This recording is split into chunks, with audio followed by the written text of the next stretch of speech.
Hi, so it's been a minute since I've done a video and I've decided to come back and do them more frequently again. I do currently work a full-time job, so I'm gonna have to kind of work it out somehow where I can post more regularly and also work. But in the meantime, I wanted to start off with a mini studio tour just to kind of show you what I'm working in.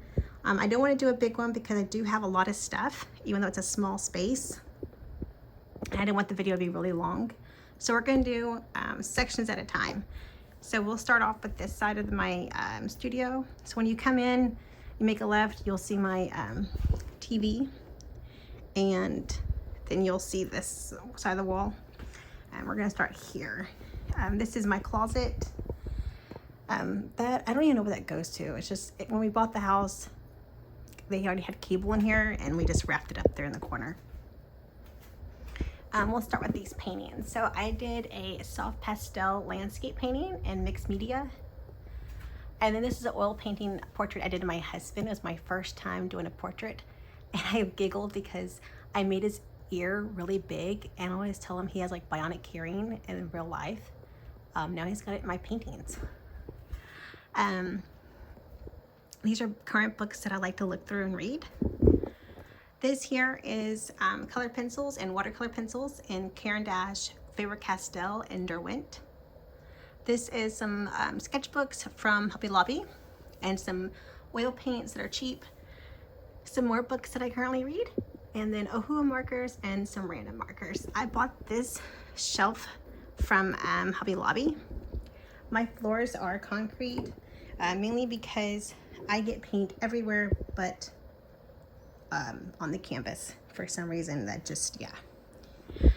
So it's no point in putting flooring down until after I move out. These here are oil brushes that I use.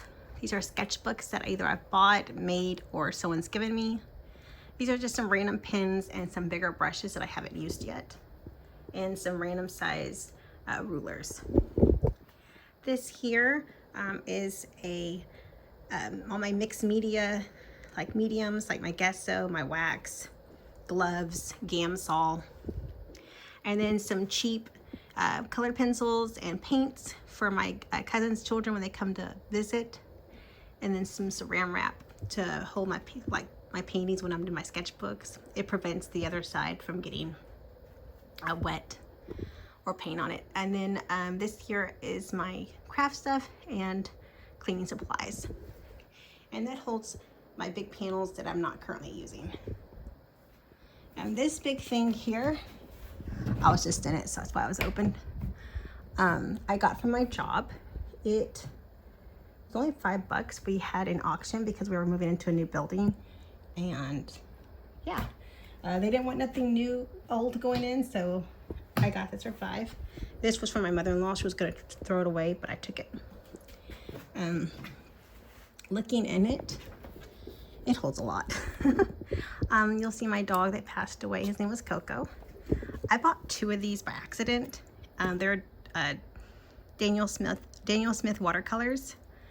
So I took one of them and I just put it on here. It was a reference guide of what I own of theirs, in case I wanted to buy another color. This is all my soft pastels and pan pastels. This here has my colored pencils in there. And then this is some watercolor stuff. These are all watercolor palettes and gouache palettes that either I picked out the colors, the tubes, and then I poured them myself, or I bought them already pre-filled.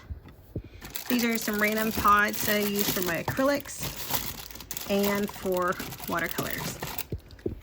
This here is scratch paper, holds all my scratch papers, and then my scrapbooking stuff, and then all my sketchbooks and bigger ones, and panels, smaller panels that I've gotten to, and it holds all that. And these have not been used at all.